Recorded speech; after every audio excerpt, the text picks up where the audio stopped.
There we go. Welcome, Wahoo fans, to this week's edition of the Lockdown featuring TCov and The BallHawk. We have a special guest this weekend. Former Cavalier great, former Detroit Lion great, Herman Moore is in the building. What's good, fam?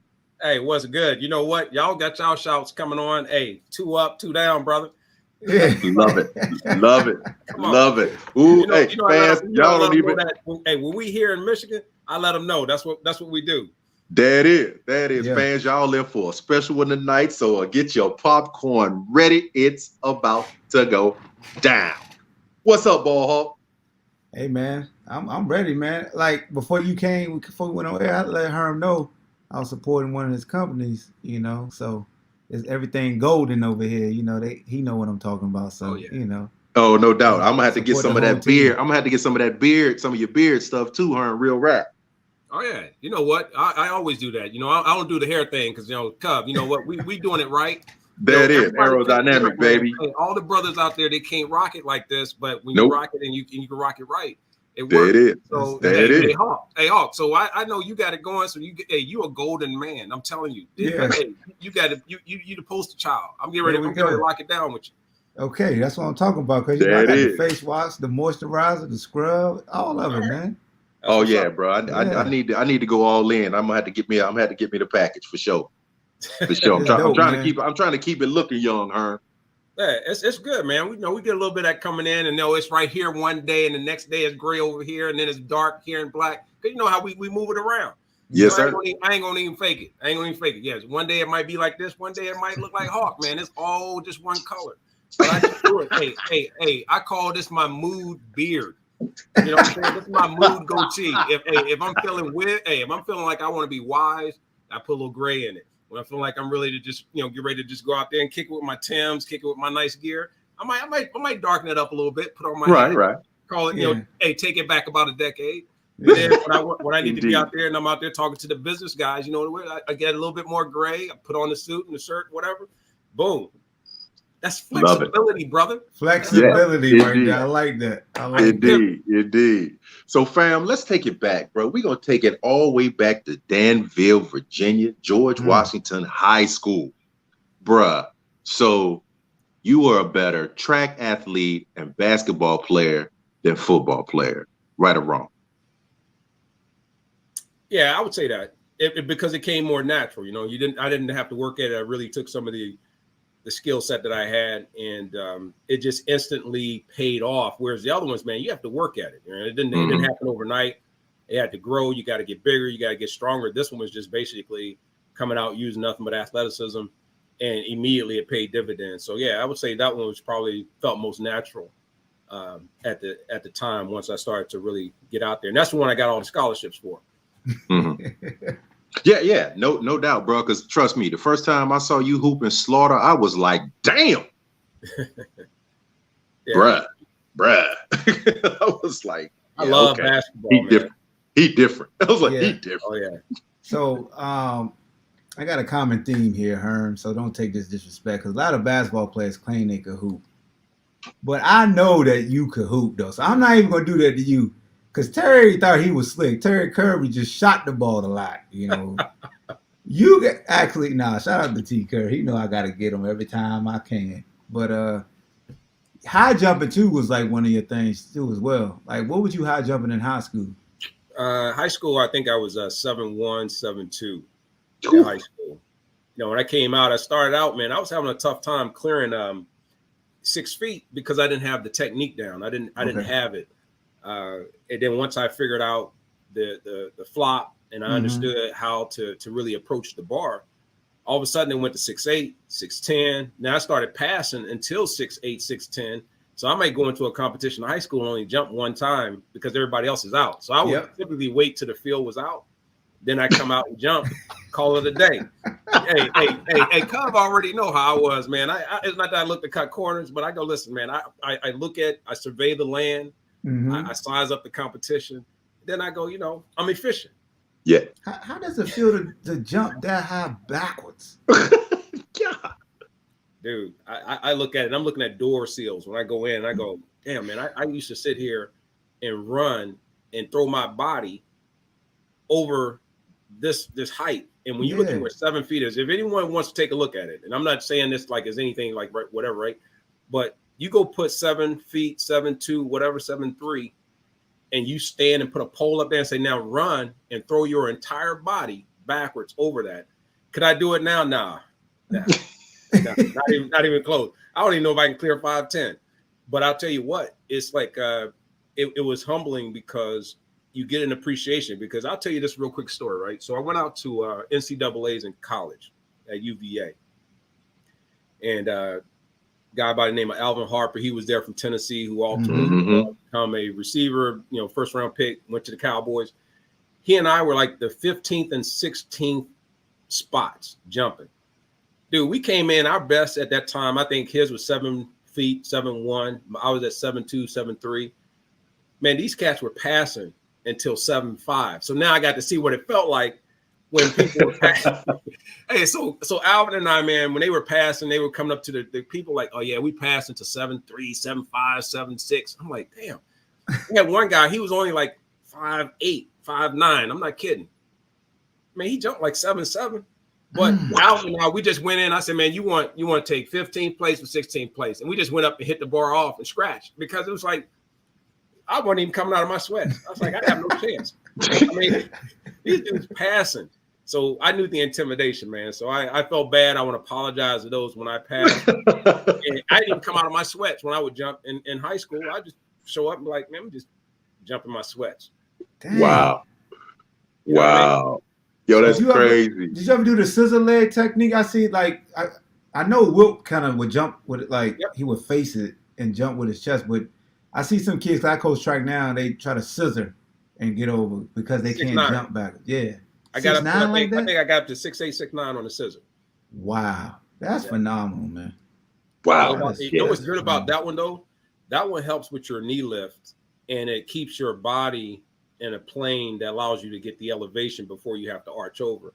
So teaching them how to really scissor over the bar gives them the ability to really practice the explosion and the attack phase of the jump. So the higher you get with that, it definitely is going to give you greater height when you decide to actually go over it backwards.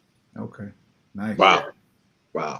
Yo, that's crazy. So when we talk about your abilities in both basketball and track, and then we, translate them out to football, backup flanker, backup tight end, but you were kicking the ball. You were kicking the hell out of the ball. You were the kicker. I mean, your longest was a 48-yard field goal. Yep. Go back to GW, man, as an Eagle. So even a shorter story on that one. So Mark Mosley, kicker for the Washington Redskins, he inspired me to actually kick. So that's when they had the square toe. I don't know if you remember. He was a straight on kicker, and he would use the front of the toe, which I thought was genius, right? So instead of you having a round toe, because kickers now do the soccer style, right? And when you use the square toe, you approach it straight on and kick it. So that's what I would use, the square toe front shoe, which was specifically, I had to change it every time I come in and out of the game. Here go a receiver, I got to take that shoe off, put on another one. Here I go as a defensive back, take that off, put one on. One day I ran in the game and actually kept it on and forgot I had the square toe on. So I looked kind of ridiculous. But kicked the 48-yarder, man, and it was amazing because it was one of those things, again, man, you just go out, you do it. You have the athleticism to do it. That's how you get better at everything you do. You got to try stuff. You got to try things that stretch you a little bit. And that's kind of been my mantra, and kind of been the thing about me, is whether it's in, school, whether it's in sports, whether it's in being a father, student, whatever it is, man, it's stretching myself beyond what people see as kind of being the obvious. Right. And so I was blessed, man, to do that. Yeah. So then when we talk about recruiting, man, and as far as from a football standpoint, it's like, all right, when I look back and read the story, Sherm, your future coach, had come to the game because y'all were playing against Albemarle, and his son was quarterbacking, and you guys were winning and it was a Hail Mary, you were in the game and you went up to, the coach was like, hey, knock it down because nobody out jumping you. And you're like, you know what? I might as well just pick it off. And Sherm comes into the locker room like, who is that guy? And it was you, and we offered, and from there on, your football recruiting took off. Is there truth to that said story?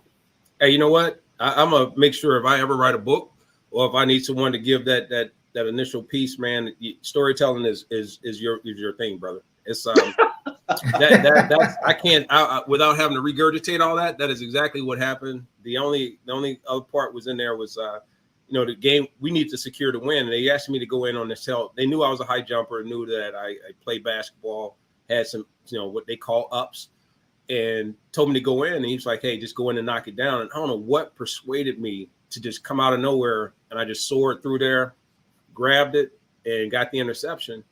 And then that's when Sherm came in, and he was like talking to my coach Ed Martin. And he was like, who's that number 82? He said, that's our, tight end / flanker / backup defensive back / kicker. And he's like, and he's getting, and he looks, is he getting looks anywhere? And he's like, nah, man. He said he's not really looking at any teams right now. He's struggling a little bit academically. And so right now, no, he's not getting a lot of looks. Sherm them offered me one. I had to go to summer prep. I had to go in and, get my grades together. I started seeing again that there was this opportunity that revealed itself that wasn't there previously other than, in track. And fast forward, man. And it was me going there, taking my visit, seeing the beautiful campus at seeing the grounds and getting to meet guys like yourself, meeting, Denty, meeting Sean Moore, those guys, man. And just from there, pulling me in under their wings. And I felt like home. I felt like home right away. Because you were initially committed to Virginia Tech. I knew that was coming. I was waiting on this. So let me grab my yak. Hold up. What? Yeah. You knew it was coming. You knew it was coming. Well, he went going in for track. No, man. So let me break this down. Yes. Now I know the folks over there in Blacksburg. All right. Cheers. All right. So I know the people over there in Blacksburg gonna have a little bit of an issue, and they had an issue the whole time I was there. So thankfully, I got a couple UVA hand-painted footballs that told me that we spanked them. But facts. So Frank Beamer, man, and a guy by the name of Jimmy Witten, who was the tight end prior to my year coming up. He was I think a year or two ahead of me. We had Farrell Edmonds, who committed to Maryland, and all those guys, the Covington boys that went out there, and then Jimmy Witten. He was our next big star out of Danville, Virginia, and he ended up committing to Tech and got me to take a visit there. Frank Beamer and them were like, hey, we like you. We understand that there's some little challenges, with the grades and stuff, but we got to get you down here. I think this is the best place for you to be. I said, I'm in. Let's go. Let's roll. I'm going to become an Hokie and, be down there at Tech. Come on, man. Oh, come on, Hawk. Come on, Hawk. Give me. I know. I'm in the moment right now. I'm just living in the moment. But I'm sorry. This is like, think of it like this, man. This is a trailer, but you already know how to start. Yeah. Right. So we got to get through this part. You already know I'm the good guy. Yeah, you are. And so I went down, toured. It was all good, and I hadn't taken my visit yet to Virginia. So I was like, you know what? I was like, man, I don't want to get left out. I don't want them to realize, all right, man. Well, we really shouldn't be giving them the scholarship. It's like that thing: take the money and run.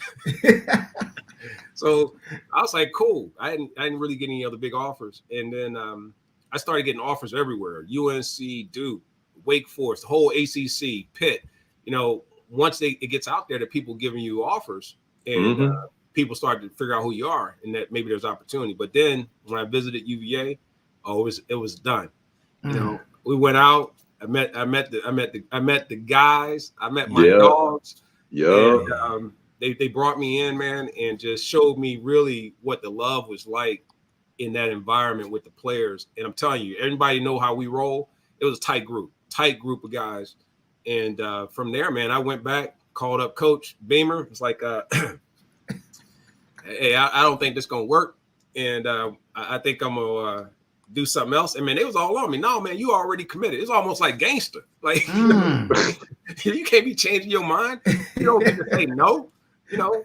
So it's like, and then I ended up signing my deal and committed. Did the signing with my mom, Coach Martin, and you know, we did it at GW Danville, and from there, man, the rest is history. You know, Yeah, dude. my first year, but yeah, you know, it's cool. Once we got you over in them new dorms, me and Derek Boy got you in the room. We chopping it up. You know, we like, yo, fam, you need to come on through. This is what we do. We about to really build this thing. Let's go. We need you. Because Coach hit me up. He was like, yo, Cub, we need this one. We need to he a difference maker. That's all they had to do. That's all they had to say to me there, bro. I was just like, I bet. Then when I met you, I was like, oh, he good folks. So yeah, we need, you know, I was like, we need dogs in the state. You know what I'm saying? And so, bruh, you coming in, it just took things to the next level. You know, we started to build and grow that thing, man. And it was just, bruh, it was just something special, bruh. I mean, I think what we were able to do with the 86, 87, and 88 class, you know, it really shaped the whole football dynamic for Virginia. Oh, no doubt. And if you think about just some of the names, man, we had the All-Americans. We had a legacy of players that were just really starting to turn the tide. It wasn't about, you know, we had previous, you know, bowl games and postseason appearances, but it became the culture.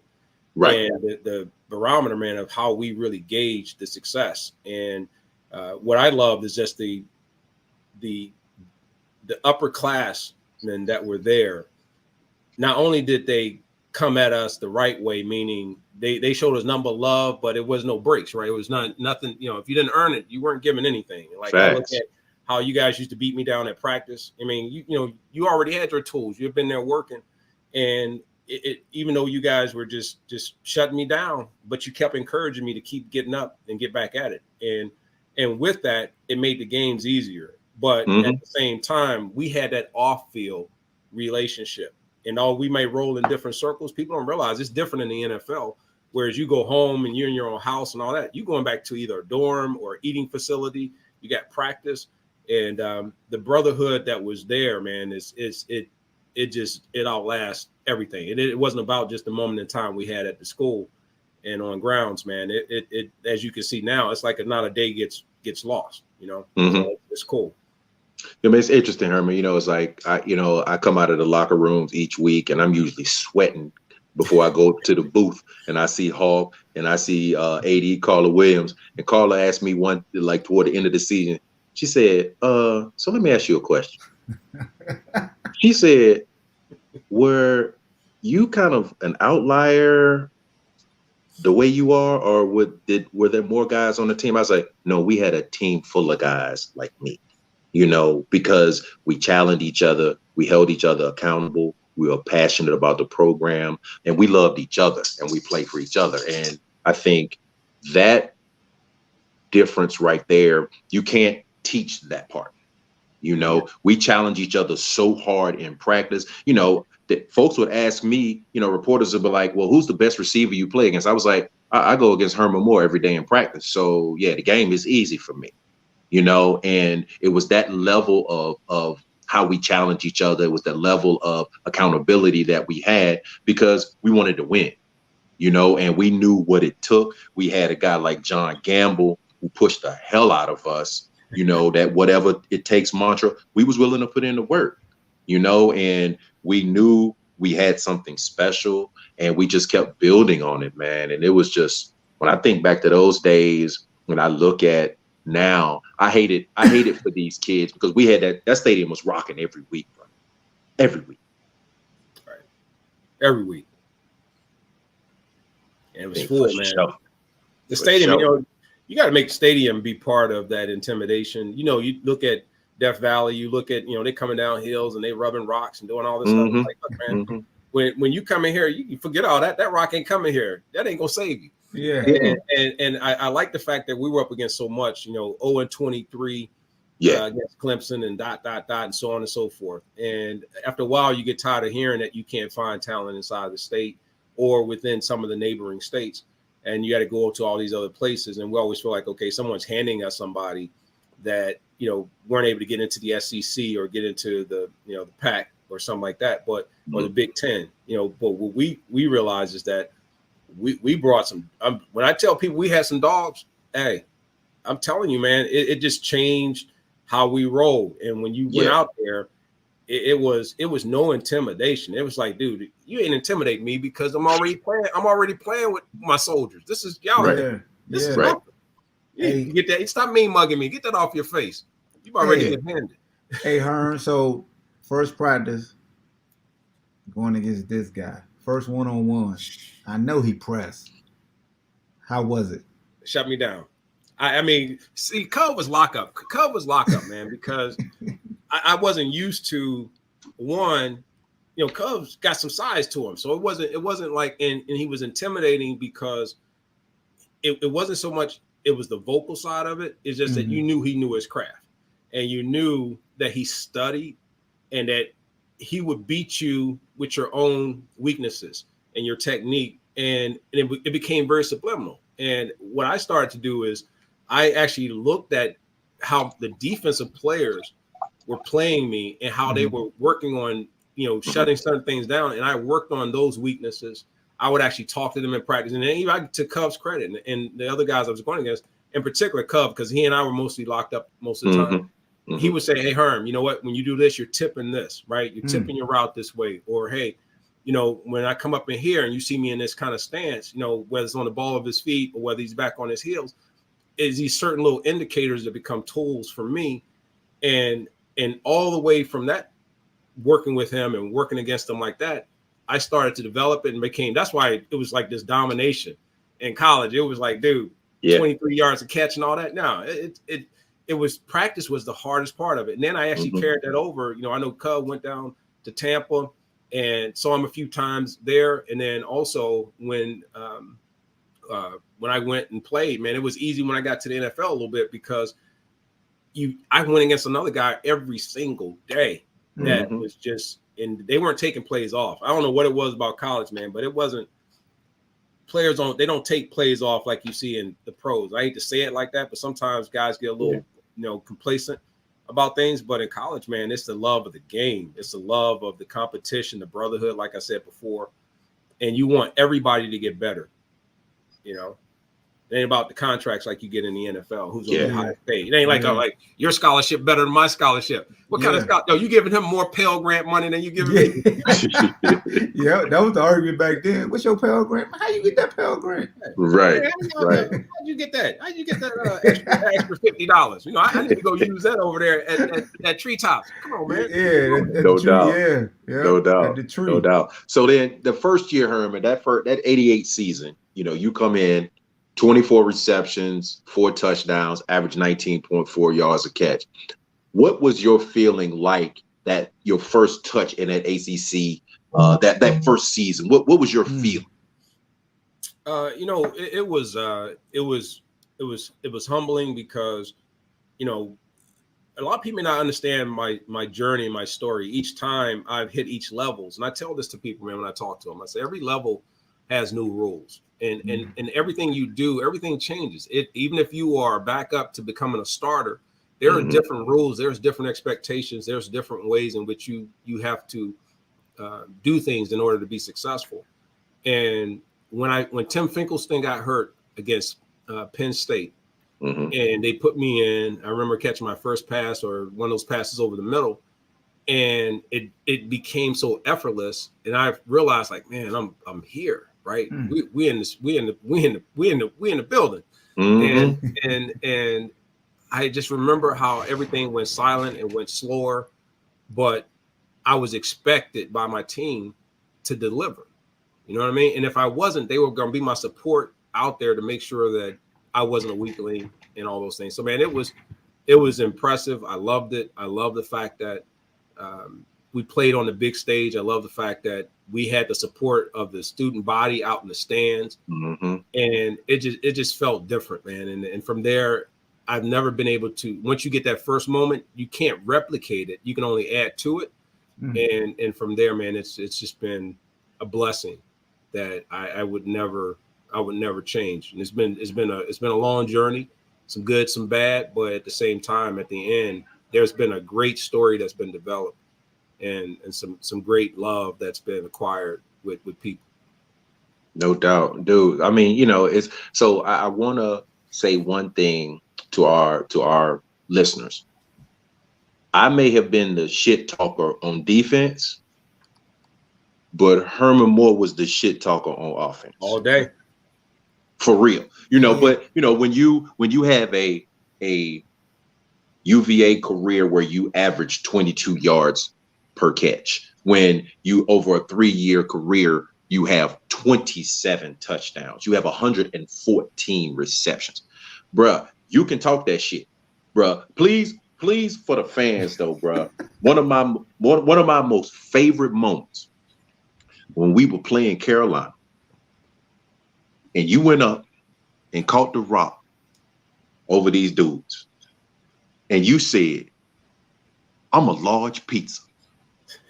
You can't eat me by yourself. You better bring some friends with you." I lost my damn mind. Hey, man. But you had to see it though. Hey, he rolls up. It's 3 dudes looking like little children, jumping up, trying to stop him from catching the rock. I remember. As soon as you landed, you said that to them, bruh. And you see him saying this. That's what I'm saying. And if I recall, his towel was longer than yours. I'm see. I had one time. Cov had. You had a beach towel on one of them highlights I seen. I may have, man, but that depends on. It must have been a game that had some precipitation. I had to make sure that. Man. Hey, look, Cov, let me tell you. Hey, I'm gonna come. Hey, I'm gonna say this about why you saying that. This is a real good transition one. I did talk smack. I talked more than a little bit, and I wanted to make sure that whatever they were doing, they were motivated, so that I don't want nobody to say that, oh, this guy, I didn't really play my best. No, I was like, listen, I'm gonna make sure that you bring it, so you ain't got no excuse other than to say when I give you this, what I'm about ready to give you. You know what I mean? It's that people may not realize or want to hear that. Sometimes think we trash talk, but it's part of the game. Yeah. But at the same time, it is a language that the opponent sometimes actually enjoys, because you build a relationship with them, whether it's adversarial, whether it's respectful, whether it's whatever. But they bringing it. They bringing the game. No, I don't want you to come out there injured. I don't want you really to come out there and you're not really on top of your game and have any excuse for why you got the business. And large pizza, baby. So large pizza, you can't. No, man, you better go break it up. You better go eat the village. You need to feed everybody. And I will say that. So Cov. So this is the only man I know. I think him. So Cov on defense probably started, and then he got his boy D Boyd started doing the same thing. When I say you would think they going to the run, like a fashion runway, like I mean, everything had to be tight. Like, I don't even know, they were probably polishing their helmets and everything. I don't know what they were doing. But look, man, shoes had to be tight. It was tied a certain way. You see him taking his time tying his shoe. Very you see all of a sudden, man, they got their jerseys rolled up the right way and make sure the guns, like, it had to be a certain, you almost could pull out a ruler. And like, it's got to be a certain way each time. And then they have the socks right. They got to be spatted up right. And then they would go from there. It's like his towel. The towel was like putting a tie or a handkerchief on a suit. Like, it was like the towel, it didn't hang right or hung wrong or too much to the right or the left, or it wasn't. Cub won't having that. And then him and Boyd, man, that's how they would roll. Do you see both of them? Like, you almost go, dude, you ready? I'm ready. You ready? You ready? Look good, play good, baby. Y'all Miami Vice in there? Hey, Miami Vice. Man, coach, come on. Christ, Covington, Moore. We don't have any towels left. You have all of them. No, but Cub, now, man, you said, and then I think was it you that introduced us to the black shoes? Somebody got us started to wear those black shoes. Yep, we started wearing the black Theodoras. We started wearing the black Theodoras on turf. Then we got we had the Saudi dyes on the grass. Yup. Yeah, because we used to have, everybody had the white sneakers. Their feet look real big. Look like you running around with like banana boat shoes, Yeah. And then all of a sudden, shoes make your feet look small. Cubs came out. He's like, damn, it's like, that's kind of sweet right there. He's got those black shoes on, because you got on orange and the navy. Yep. You wouldn't think put that on, you spat them up. Oh, you look mean then. The crazy thing was, it was just like that first year, like Boyd took me to New York with him for spring break. So we stayed at his aunt. We walking in through the city, the Lancey Street. We buy these dope Deodoras. We like, oh, we come back. We like, oh, they were just chill shoes, but they were so different. And then we were like, hold up, they got these joints in black. Oh, the soccer play. You know what, Coach? We need these joints. And I mean, we lobbied because we had those bullshit Pumas with the damn Velcro across the top. We was like, yo, that shit is dead. They had us out there looking like some straight gumps, yo. For Herman, am I lying? It was. It almost reminded me, man, when we used to rock the ponies, man, when I was playing basketball in high school. I mean, it was cool for a minute. I was like, man, everybody else looked like they just swapped over to like the Nikes or something. They doing something different. Pony was cool, but it was hurting my dogs, man. They hurt my feet hurt.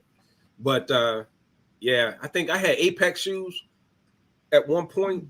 I don't even remember half the things, but I know when we got it right, you go look at pulling up some of our stuff. Yeah. Everybody, then I started rolling up my jersey. If you go look at the shoulder pads, man, it wouldn't even, see how all three of us on the screen, it wouldn't even fit. It would be like, you have to need like 4 screens right here. And then we started narrowing it down, like rolling up the sleeves. Hey, Cub, getting in a couple more curls. Yes, sir. Yes, sir. Get a couple push-ups in and all that, and you come out there and like, bam. How you like that? Oh, dude. And man, Herman, I just think about so many memories, man, of us all playing together, man. It's like, we knew that Sean would come up to the sideline, like, look, y'all get us the ball back, we gonna score. You would be like, look, fellas, they can't hold me. And we knew it, bro. And so we like, all right, all we got to do is go hard on this side of the rock, get it back to them, and shit gonna be great. We knew it, bro. Just because the way that y'all would run through teams, man, it was so impressive. I'm like, dang, you know what I mean? I see it every week in practice, but on Saturday, man, y'all was so damn lethal, bro. I was like, bro, this shit ain't even fair. And when we lost that damn game to Georgia Tech, bro, and going into that week, Sterling, Swilling gonna do this, Swilling gonna do that, blah blah blah. And I was just like, okay, hold up. Somebody got to say it. Might as well be me. He overrated. Let's be clear. I said, Herman going to eat his ass up. And sure enough, Herman ate that fool up. Bro, when Herman caught that one of them touchdowns and Swilling fell and Herman just stood at the goal line and just looked down at him, I was just like, here ended the lesson. Yeah, now, I hate to sit here and make it seem like when I score a touchdown, now I love to spike the ball, couldn't do it in college. I did it a few times. People don't like that celebration, but they have to understand that's the culmination of hard work. That's the exclamation point. If I say great and I put a period behind it, it says one thing. If I say great and I don't put a period behind it, it feels a certain way. But when I say great and I put exclamation point, exclamation point, exclamation point, exclamation point, all of a sudden, oh yeah, now you feel me. Done. Exactly. So I know they came in, man, talking about how he was going to shut me down. They talked about how, they were going to be this, that, and the other. I'm like, man, we ain't trying to hear that noise. And I remember we came out, Sean rolled he got a blitz. He spun out of it, came around to the side and threw me one down the left sideline.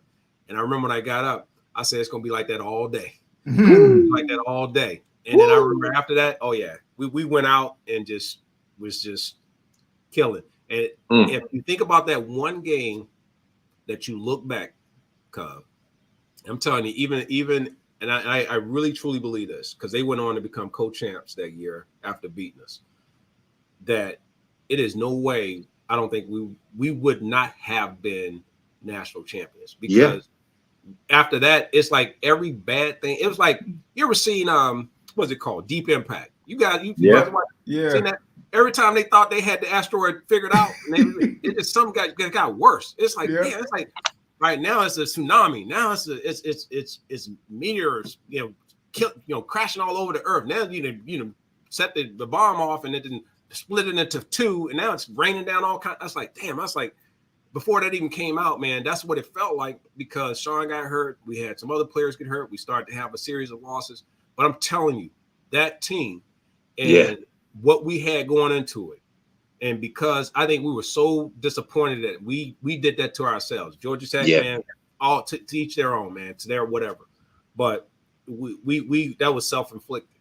Yeah. And damn, boy, that was a game I look back every time I go, man. Oh, bro, it's still embedded in my soul, Herman. You know, it's just, you know, like after the press conference, you know, I roll in and, you know, they're like, oh, well, Tony, you had a lot to say this week. What happened? I said, look, the best team did not win today. And I said, when Tony Covington says somebody's overrated, he means it. And I got up and walked up out of there, Herman. Right. Because I was just like, there's nothing else to be said. Period. Yeah. You know, I give them kudos, man. It's like, you know what? It's at the end of it. What did the score say? Score said they won. They won. You know, they ultimately finished the task. They did their thing. But I just look at it and I go, that was an opportunity. That's one of those ones, man, that you think about things that burn and things that hurt. Damn, man, I'm sitting here going like that was a moment that it changed a lot. But you know what I picked up out of that was this. When I do things, I go hard or go home. It's like you can't leave things undone. When you have the opportunity to give that effort at that high level, you should never sell yourself short on that. And I do that in business. Am I going to have some failures? Everything's not going to work out? Yeah, but man, it's like I love working hard. I love finishing. I love going out and giving my best at everything that I do, and the outcome will be the outcome. Right. And that's what I got out of that and said, you know what? I felt we could have done more. I felt we could have done a little bit more, but we didn't. But after that, it changed everything for me. So that was that moment in time that was probably necessary for when it came. Agreed. As a team, you know. Agreed. You look at this program, you look at, you know, kind of how UVA has evolved. There's an expectation. You know, there is no longer you're doing okay. It's like either you doing it or you're not. Right. The standard is the standard. The main thing is the main thing. Yeah, for real. Yeah, bro. So then, bro, when, you know, after that season, I mean, having a record-setting season as a receiver, finishing 6th in the Heisman voting, you know, it's combine, it's pro day, and you find yourself picked in the first round by the Detroit Lions, man. Describe what that feeling was like for you? Well, the first thing I said is I can get rid of this damn broken down car I was driving all through college. I can make sure that you know, I could actually get a car that worked. But you know what? I worked with the means which I had. But when it happened, it was surreal. Only thing I knew about Detroit at that time was that they played on Thanksgiving. I knew about Barry Sanders. I knew they had, you know, Andre Ware from when he was at Houston because we watched him when we was in college. And then, you know, I knew of Billy Sims and you know, was a fan of his and stuff like that. But outside of that, man, I didn't know a whole lot. Motown, right? It's Motown. Yeah. It's cold as hell, and that's about it.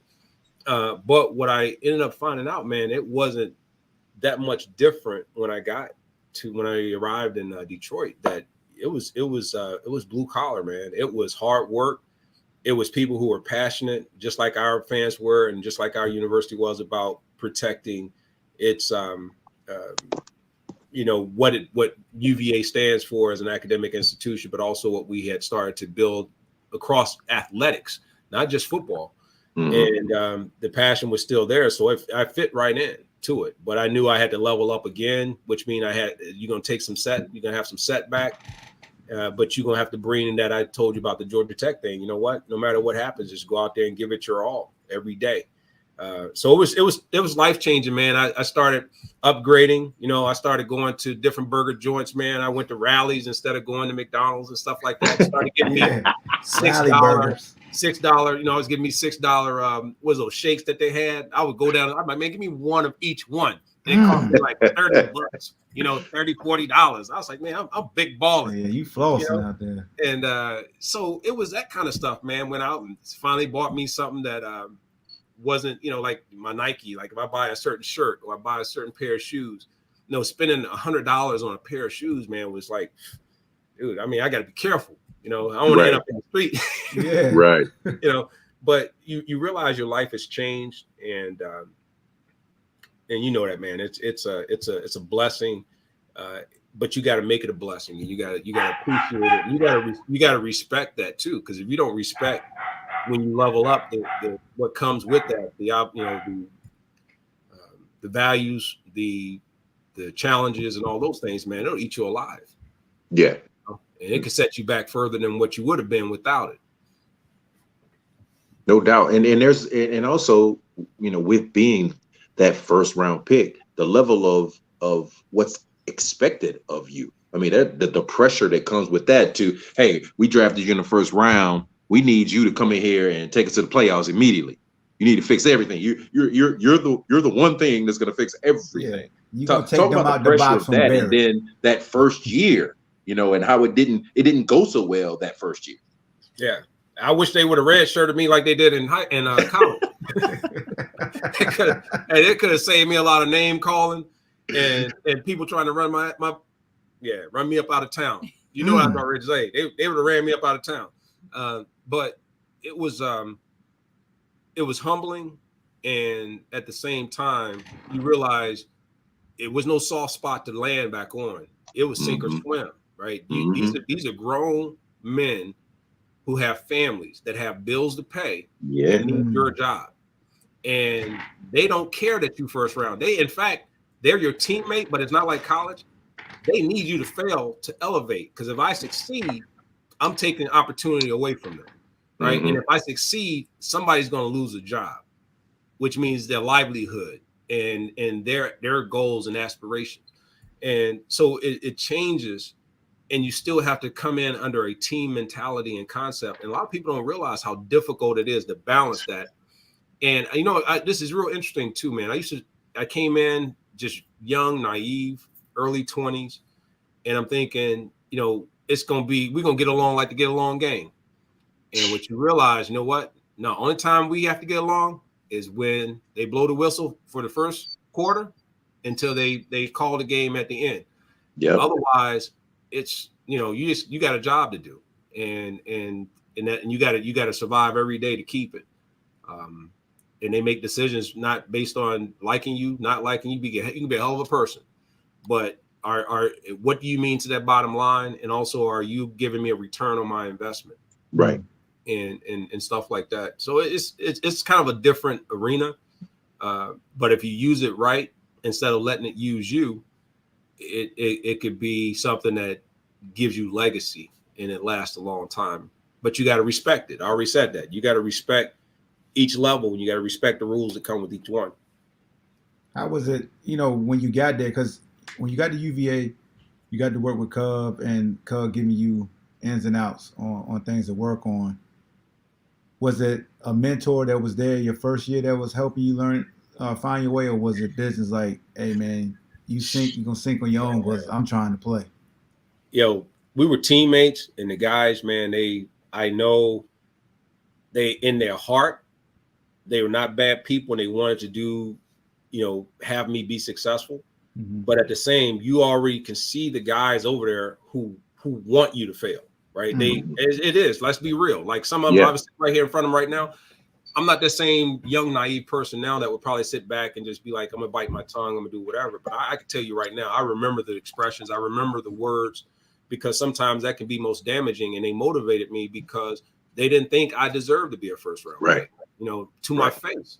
I had guys in the huddle telling the coach, get him the hell up out of here. He sucks. He ain't this guy's no good. He's a bust. Like these are grown men though. Think about it, right? It's not like Cove, your mentor, or somebody that's sitting there going, hey, Herm, I need you to get better, or I'm gonna work with you to get better. What do I need to do to help you help us? Right? This was people going, you know what? I can't believe they gave him all that money.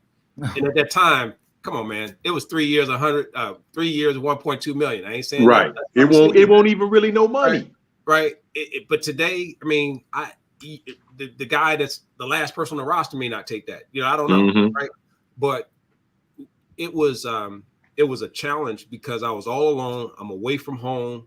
I had no one with me. I didn't know anyone up here, none of the other draft picks or anything. And then you have people that just really are like, the coaches want you to succeed so you can show that they were right and getting the picks right in the scouting department. And the guys on the field, some of the guys are like, yeah, we don't give a damn who catch the ball. Just one of y'all catch the ball. Right. They're neutral. And then you got the guys in your position that are sitting there, man, backbiting, just really, they want you to succeed, but they need you to fail for them to be where they need to be. And so it's set up to be a very hostile environment. Mm-hmm. And as a young player, man, it's how do you deal with that? How do you handle that? And thankfully, I came from a place that gave me foundation that allowed me to be able to say, okay, here's how I can deal with it. And I know what support looks like. Feel me? So when I think about that, and I did have guys. So to your question, the guys I had, they didn't come from within the position, right? They came from outside of it. It came from the defensive side of the ball, believe it or not, and working with guys like Ray Crockett, right? Sheldon White. Good dude. Working with Benny Blades and some of those cats, man, that would sit there. William White, rest in peace.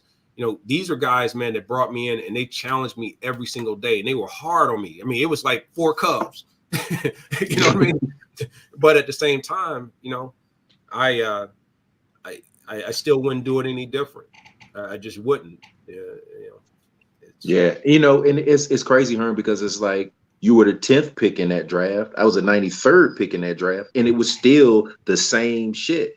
Right. Folks wanted you to fucking fail.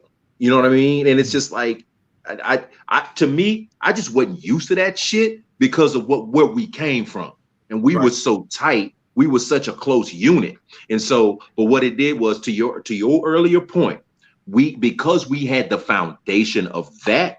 It was just like, okay, I'm peeping game on these motherfuckers. Like, okay, okay, all right, then. You know what? I bet. Okay, you got me that first time. All right, it's about to go down. I'm about to send all y'all motherfuckers packing. You know what I mean? And so once you then get that kind of mentality, because all of a sudden you realize you're like, oh, well, first of all, I earned the right to be here.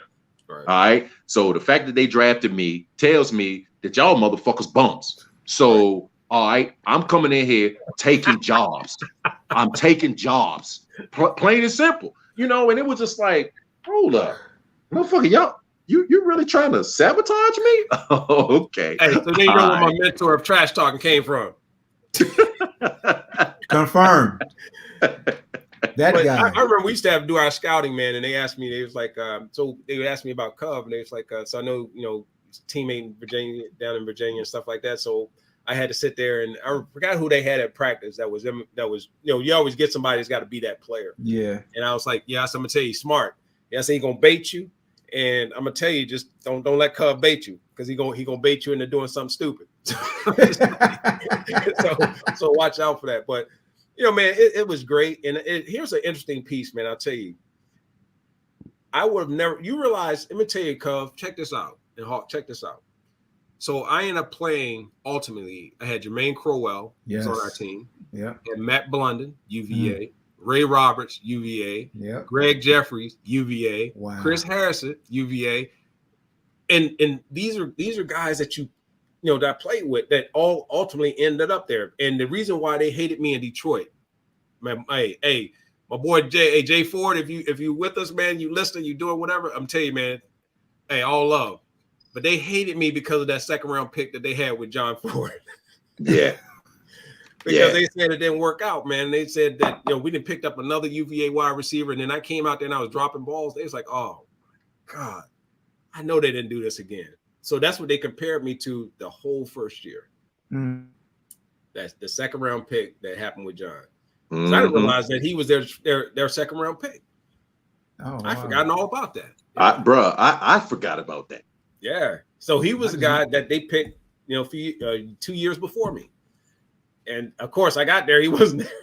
Right. As a second round pick, he gone. Yeah. Damn. Right. How many years was that before you? 2. I mean, 2. 4 was 2 years ahead of me. Yeah. And back then they wasn't. Yeah.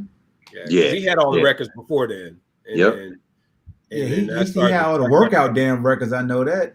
Everywhere yeah. I looked in the weight room, his name was up there for receiver. I was like, yo, who Oh the yeah, hell is that? he's a weight room junkie for sure. Shucks. Hey, Ford was funny too, man, because that's when the guys used to go in the weight room, man, wearing them damn spandex. Yo, And the socks poured up, and the little what they call like the little pocket belt with the look like they got like lifting powder in it, like they put the powder on it. And then he'd have the gloves on, man. Then he would tuck it in. You know what I mean? Like tuck in like the tight shirt and stuff, man. I was like, dude, you go back and look at that. I go, man, nah, bro. Nah. Hey, J4, you my boy, but man, listen. That was an awful look. And he started wearing the ones with the tights with the different colors in it and stuff. You know, like they have like different stripes and stuff, man. Right. He was feeling himself. Yeah. Hawk, it was different, bro. It was different for sure. So then Herm, it was like, so that first year, 11 receptions, they looking at you sideways. You bounce back in 92, you up to 51, just short of 1,000 yards, 18.9 a grab, 4 touchdowns. Talk to me about the transition, because you go from 11 to 51, then to 61, then to 72, then to 123 grabs. So talk to me about the transition during that time, bro, and where you just elevated. That's an interesting one, because it's very much similar to what happened at UVA. So Tim Finkelstein gets hurt. I go in against Penn State. They see something in me. All of a sudden, I start to get more playing time and ultimately become a starter. And you can see how my statistics and my ability to contribute to the team started to climb the next 3 years at UVA. Went in, guy by the name of Robert Clark got hurt against Chicago, even though I played poorly my first year. And I went in, showed them a little flash of really why they picked me with the first pick. And although I really didn't play and only had 11 catches my first year, when they started me in the playoffs because he was injured, I lit Dallas up. And then had a strong game against Washington in the NFC Championship game, and then came back the following year in 92 as a starter. And when that happened, I just picked right up where I left off, because my confidence was there, the respect was there, the trust was there, the support was there, and the rest was history. So the next 7 years I went on to start, it was like just riding high, averaging, I think it was 85, 90 catches a year, 1,200 yards, 8, 9 touchdowns. For 7 consecutive years. I had 2 or 3 seasons in there, I think, of 300, and then the rest were, over 1,000, over 1,200, whatever. And you're sharing it with a guy like Barry Sanders, who was run first, then we would pass. And you had to learn patience and wait your turn. So I became a great blocker because I knew we had to block as wide receivers. But what people miss along that way, the guys I was competing against, your Chris Carters, your Jerry Rice, Sterling Sharp, Andre Reed and all these, they had Dan Marino, they had Jim Kelly, Troy Aikman, on and on and on and on, Hall of Fame quarterbacks. And it's not to take anything from my guys, because I got a job to do regardless of who's throwing the ball. But I played with 15, 16, 17 quarterbacks. And I had to keep that same level of consistency. So I didn't think of it then as much as I think of it now, because you start to talk about Hall of Fame, you start talking about who deserves what, who were agents of change in that era. When I was brought in, I was told I was a tweener. I was between a tight end and a wide receiver. I was too big to play wide receiver. I didn't have the initial burst and speed, and I was too small to be tight end. And nobody wanted the receivers had to be between 5'10" to 6 feet, 6'2" at the top. Michael Irvin, Chris Carter, they were like the top guys that could be the big guys. And all of a sudden you get this 6'4", 6'5" guy coming in, just kicking ass, like just beating people down. And they were trying to figure out how to handle that. I went against your Ray Rhodes. I went, defensive coordinators. I stopped looking at defensive backs. I started looking at coordinators. I started looking at Tony Dungy and his system and how he would shut down people, and Dennis Green. And once you start elevating and knowing you're that kind of change agent in the game, you want that respect later, but you're not in it at that time. So I just look at it, man. I just go, I was blessed because I was given the opportunity. I was blessed because I realized, how do you align yourself with the opportunity and run with it? Not behind it, not ahead of it, but you run with it. And again, it's your teammates, it's your support system. So that's how my career went, man. And I became more an integral part of the system. And in doing that, the way I governed myself, the way I prepared, the way I had, everything had to continue to change and evolve with the responsibility. And is ultimately, man, it's these life lessons all the way, you know. And it seemed like each step it happened that way. You know, I didn't play that much football in high school until my senior year did I start to get on the map. And then college wasn't until a guy gets hurt, pro, first round pick, high expectation, no playing time, guy gets hurt, and I step it up. So those are some great challenges, man, along the way that give me the ability to tell the stories, but also back them up with receipts about perseverance and having the ability not to give up and just see everything through. And but you need people along the way. You know, we keep talking about TCov, we keep talking about people at the different levels. Having that support means everything. And so I'm loving it. But dude, I'm telling you, bro, you know, we got to just flat out give you your flowers. Because from 1993, fam, to 1998, bruh, 61 catches, 72 catches, 123 catches, 106 catches, 104 catches, 82 catches, yards, 935, 1,173, 1,686, 1,296, 1,293, 983, 6 touchdowns, 11 touchdowns, 14 touchdowns, 9 touchdowns, 8 touchdowns, 5 touchdowns. Fam, man, bro, that's a tear. I stacked that shit up against a whole lot of motherfuckers that's wearing a gold jacket, bro. Shit, a little bit of South Zone on this. Cause here's the thing about Herm, and I just got in a Facebook argument with somebody on Herm's behalf because when AJ Green retired, and dude likes Georgia, he was like, "Yep, AJ." I was like, "Do you think AJ Green be a Hall of Famer?" I was like, "I don't know, probably not, because my dog Herm ain't in there yet." He was like, "Man, he better than Herm." I said, "Tell me when AJ Green was first team All Pro." Boom. And how many times? Because my dog did it 3 times. He got second team. It was 94. Yeah. But when he just said, when he played, you had the great Jerry Rice, Chris Carter, Michael, all the dudes, and he was with Jerry first team. Yes. And like he said, because they say this about Calvin Johnson and D Hop, who's their quarterbacks. They don't use that argument for him. Right. So I'm gonna go ahead and campaign, Petty Hawk campaign for goddamn going. I mean, it's just real fucking rap though, bro. Yeah. I mean, the stats don't fucking lie. They don't lie, bro. You have the credentials, bro. Who broke the 123? Was it Marvin? So I'm like, it was Marvin Harrison. It was Marvin. So, but check this out, man. Let me tell you this, and I'm gonna be real, because you said this is a show I can be real with. So I used to sit back, man. And I was like, nah, man, I don't even really care. Hall of Fame this, Hall of Fame that, this, that, and the other, no big deal. But I said, man, if you're not gonna talk and protect your own legacy, who will? Yes. And so I don't want anyone to think I'm braggadocious. I don't want anyone to think that I'm sitting here going, okay, let me toot my whatever. When we went to the Pro Bowl, when they actually played a Pro Bowl game, with the exception of 1 year, I was a starter.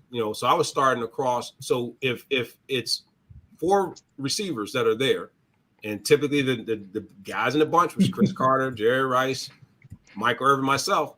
If I'm a starter, that means that everybody don't get to start, right? Right. And if you all pro, it ain't but 2 guys. That's right. It's across the league, not like in just the NFC. And then you factor that in, and I look at the guys they bring up for the Hall of Fame every year. Yeah, some are gonna have more stats, some are gonna have this, that, and the other, blah, blah, blah, right? But the criteria keeps changing. Who Dion even said this. Well, why is that guy going? He didn't really change how the game was played. Well, you had to play it differently. You go back and look at how many guys were 6'4", 6'5", rolling at that time, and not just in the league, but succeeding. Yeah. That's one. The next one is you start looking how how they started to evolve the tight end position, or they started to change how you would roll players over the top when you got in the red zone and situational things, because you had to play it that way. The other part to that is I look at how many of them that are in the Hall of Fame or on the ballot. No offense, and I ain't gonna start throwing no names out there, that have 3 All-Pros in any of the positions. Yes. Don't just stick me to just the wide receivers that are on Right. the ballot. You mean to tell me I can't get on the ballot? Come on, man. You put me on there one time and then I can't get on there anymore.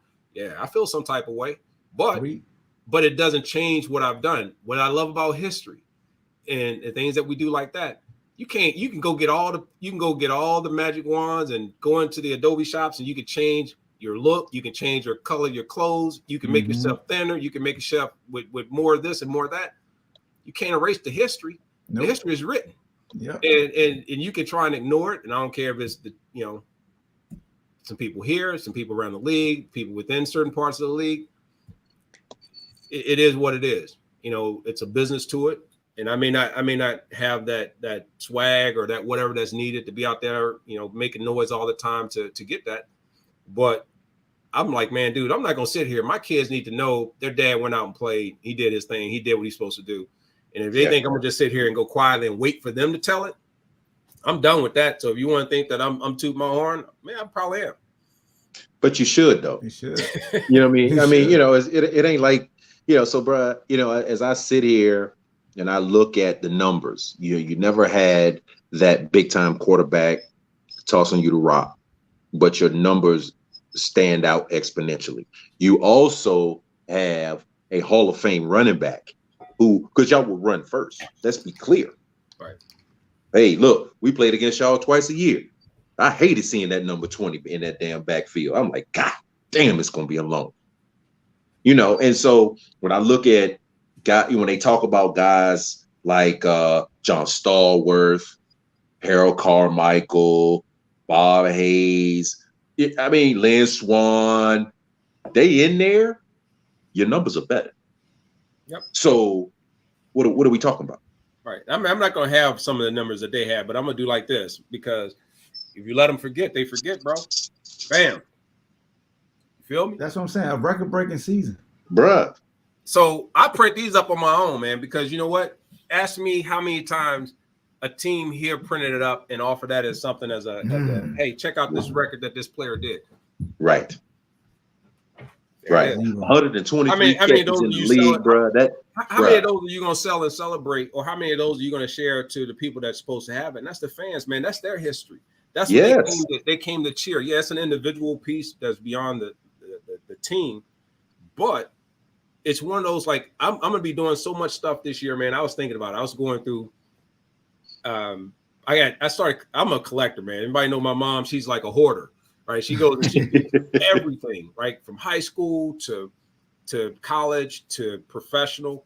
And I started to keep some of that stuff. When I show people some of the cool stuff that I have, and I say, you know what, man, I'm not going to do like most people that put it on their walls, right? Or that put it in their house and it's only for them. And the only way you have access to it, man, I'm giving all of it out. I'm going to share it. I'm going to give them back the history. Like even this. Now I'm going to go ahead and give you a little bit of a snippet. So everybody know, when I go in my Facebook group, when I start going on my social channels this year and I start doing my unboxing, I'm doing stuff like this, right? Can you see that? I'm going to do it real quick because I want to buy a ticket. See that? Bam, bam, right? So that's an example of what I would collect when they would interview me in a booth, whether it's John Madden, whether it's Pat Summerall, whether it's whomever. I would say, hey, can I get that, your cheat chart that they used to handwrite, because they didn't have iPads. They didn't have all that. So that's one of one. You feel me? That's one of one. And so I want to replicate those. I want to put that out there with the games. And I'm going to do stuff like that, man, and say I got one of so many of these, but I'm giving them out as giveaways. I'm giving them out to the fans. Man, I got everything from gloves to shoes to pictures to Pro Bowl stuff that, it doesn't mean something to me, but you know what, man, it's meant to be shared because that's what it's all about. And I'm super excited because I'm like, man, I'm gonna let you know where I've traveled. I'm gonna share my story, and I'm tired of waiting for the people that need to do it right. anyone who hears that is feeling some type of way about that, they know who they are.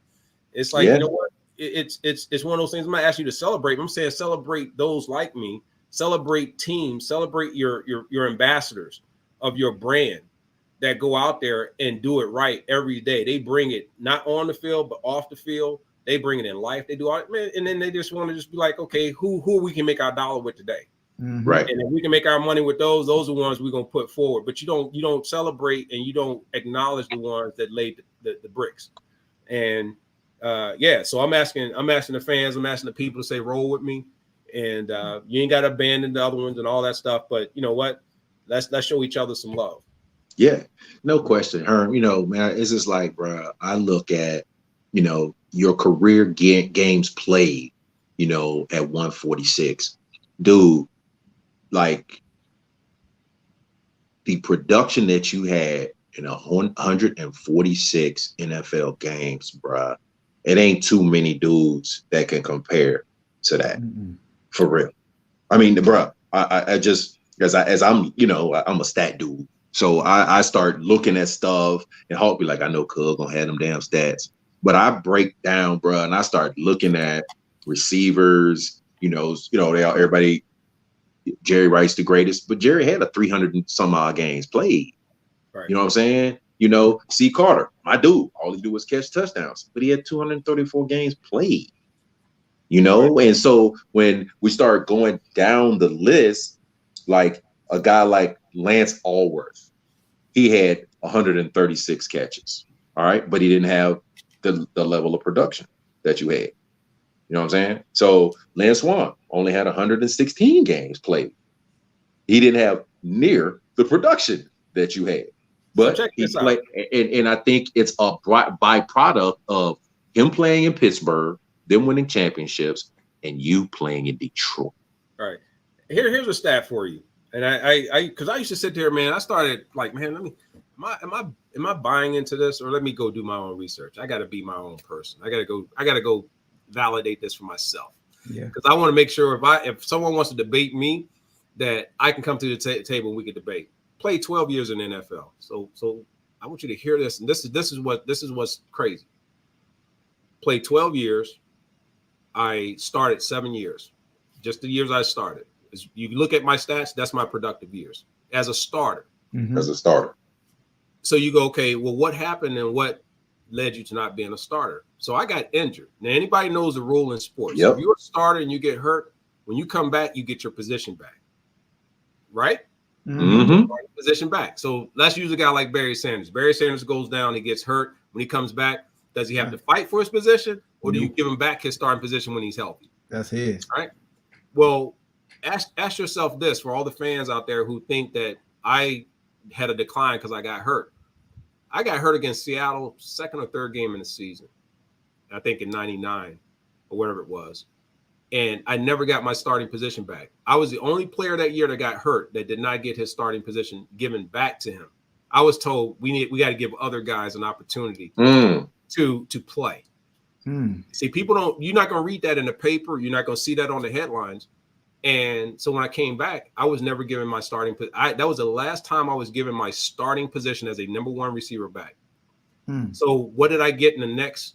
So if you take my first year and the last 4 years of my career, I had less than 50 catches. I had, I think, less than 1,000 yards and like 4 touchdowns. 5 years. So everything I did was in 7 years. Yeah. That's real. Like they treat Terrell, they got to treat you like they treated Terrell Davis. Right. Yeah. Because 99, you played 8 games. 2000, 15 games. As a number 3 now. As a number 3. 40 grabs. Then in 2001, 3 games. 2002, injury reserve. 1 game. You know what I'm saying? So it's like, bruh, that's why I was saying that stretch that you had, bruh, right, was otherworldly. Yeah. I had to give it up, man, because I'm gonna tell you straight up, and this is real talk. The politics of it, and when you go talk to the people who have the ability and the power to do right, and they don't do it. Man, I got other things. I went to the University of Virginia. I went to 2 up, 2 down U. Man, I said peace. I'll go do something else. Right. Because I'm not gonna sit here and I ain't got to keep coming back at 35 and 33 and all this and keep coming. I'm not doing that, man. I don't live on my knees. And because of that, you get pushed on the outside because you're not willing to put up with the BS. Yeah. And I would say, I would invite anybody, and see, most of them can sit and they can argue, and you get in these arguments with the players and the coaches and all that. I say, listen, I ain't got to be the most liked teammate. I ain't got to be the most liked player by the coaches. But did I come to play and do my thing? Yeah. And you ask yourself, did you get the same thing in return? And explain to me why you would not give a starting wide receiver, Pro Bowl guy, his position back after an injury that lineman rolled up on his leg of your own team. And then you're going to make me feel like I didn't deserve it or I didn't win it. So you're going to give it to the other. I had to earn my position as a starter. But you tell me you're going to give the other two people, not one, two people, because you're going to move me from 1 to 3. If you look at my numbers, you tell me what justifies you moving me from a starting number 1 receiver to a number 3. And then even then being a clear out guy. No red zone passes. We're not going to look for you in the red zone. Come on, man. So if you want me to feel a little type of way, yeah, you got it. But I ain't gonna sit here and sugarcoat it and make it seem like everybody did everything on the up and up. Could I have been better as a player and as a teammate? Absolutely. I'm sure there's some times where I look back and go, man, I shouldn't have done that. I should have done something different. And you asked me how many times I've actually gone in and said that to coaches. You know what, man, I wish I had done this, or I wish I had played a little bit more like this, or I'd been whatever, different type of a leader. How many of them came in and said, you know what? I wish we hadn't done X, Y, and Z, or maybe this, that, or the other. It's character, man. Right. So, like I said, the ones that have heard this, I welcome anybody to come back to the lockdown. I welcome anybody to come back in that think they got a dog in that fight, and they bring their receipts with them.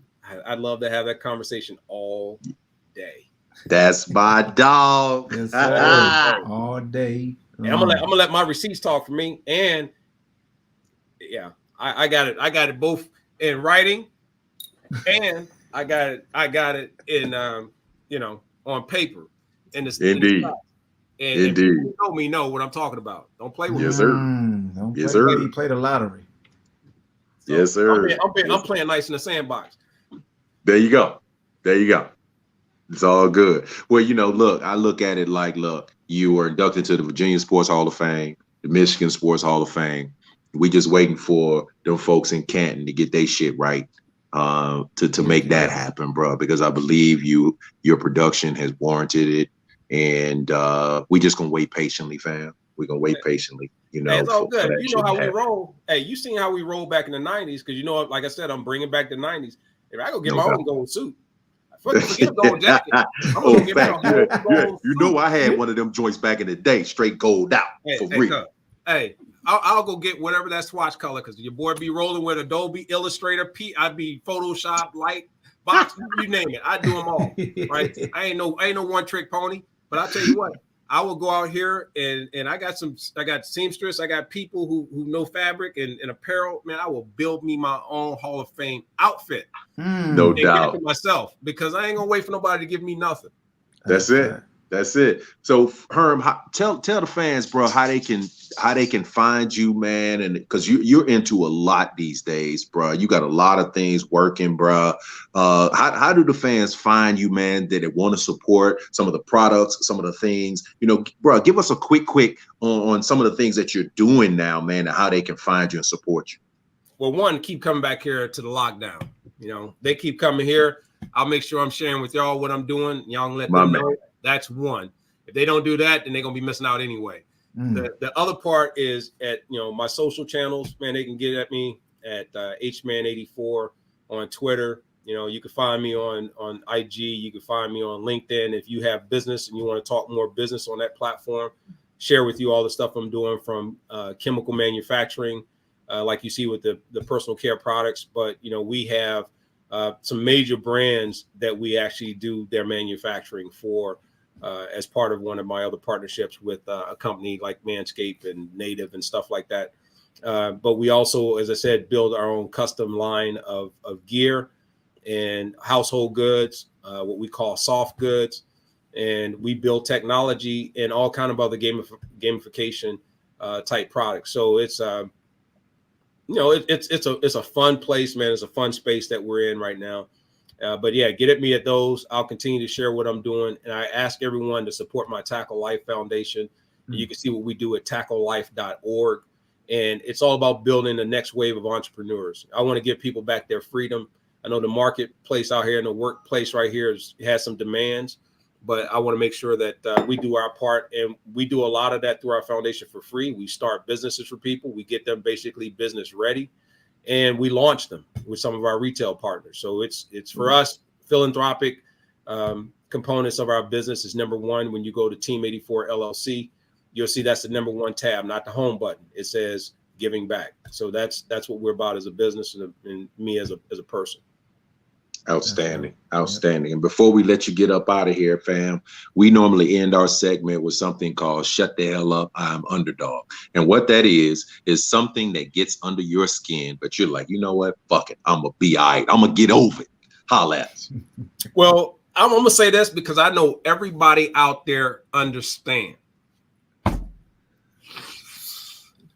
Why in the hell do you walk all the way around the grocery store, up and down every aisle for 30 minutes, and somehow you run out of energy in the parking lot and leave your damn your shopping cart behind my car or in the space taking up a whole spot?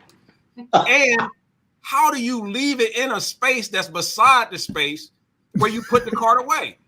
Damn, I mean, like that should be. You want to give me a ticket for speeding? At least I'm going somewhere.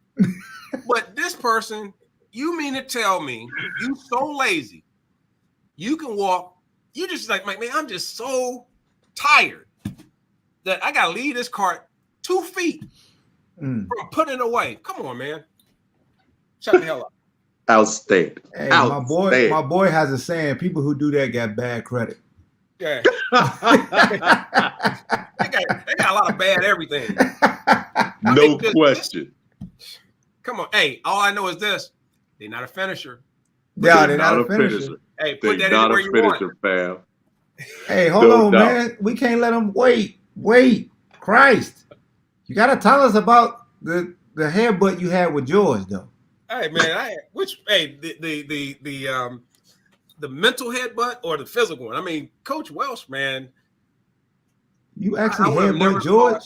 I would have never, yeah, man, but I would have never thought anyone who knows Coach Welsh, and as many times he kicked me out of practice and threw me off the team that people don't know about, that here's a guy, man, that became one of my closest friends, people that I spoke to, and just the love, man, that I had for this guy, man. And but he was hard as hell. He was just you couldn't understand him. And right. But at the end of it, man, what he delivered was great. But yeah, man, giving him a little bit of that, bam, hit him. But I had the high top, so he probably had a little cushion. You know what I mean? Yeah. Oh yeah. True. You did have the high top, then. Yeah, but Coach Welsh is, again, a guy, rest in peace, man. And he was a father to us all. But he was a legend. Coach Welsh was a legend. You had great Coach Welsh. You are a legend. What the? Wait, man, look, who was it? Was it Plum broke his leg? So I mean, I didn't do anything like I did nothing bad. I mean, he trying to break up Ray Roberts. Hey man, stop passing it off to somebody else. Well, he jumped on somebody's back. Was it Ray Roberts or Plum or somebody? Yeah, he jumped on Ray's back. Yeah. He jumped on Ray. Yeah. Crazy. Come on, man. Woo. Bro, thank you. That's how it is, man. Thank you for blessing us tonight, fam. This has been outstanding.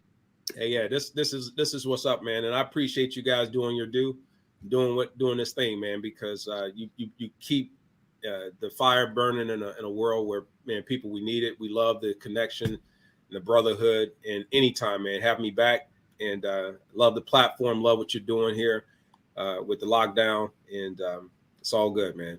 Appreciate you, my guy. Appreciate you, bro. Well, fans, this has been another edition of the Lockdown feature, TCov and The BallHawk. And former Cavalier and Detroit line great. We did retire that jersey in Charlottesville, though. We got it. Hey, while you playing, already put in with Mitchell and Ness to get that throwback, baby. Get those 80 those 87s. Come on, man. Handle that. I'm not playing around. That. He ain't playing, dog.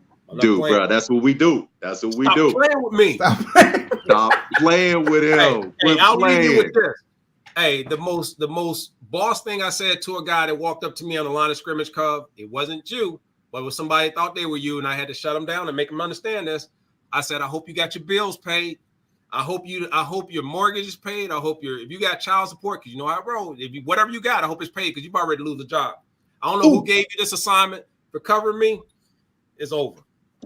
You've already be out of a job. You told that man he about to get fired in front of your family. Who did you pick off? I don't know who you made mad because you got this assignment. Damn. It's wrong. That is a whole piece of now.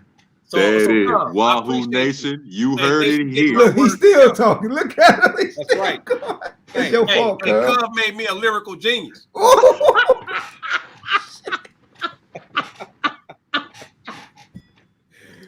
Oh my God. Oh my God. What is wrong with her? Wahoo fans, hey, you heard it here. I told you to get your popcorn ready because it was going to be stellar. And Herman did not disappoint. So until next week, thank you for tuning in. We are out. Hall of Fame, y'all better get y'all shit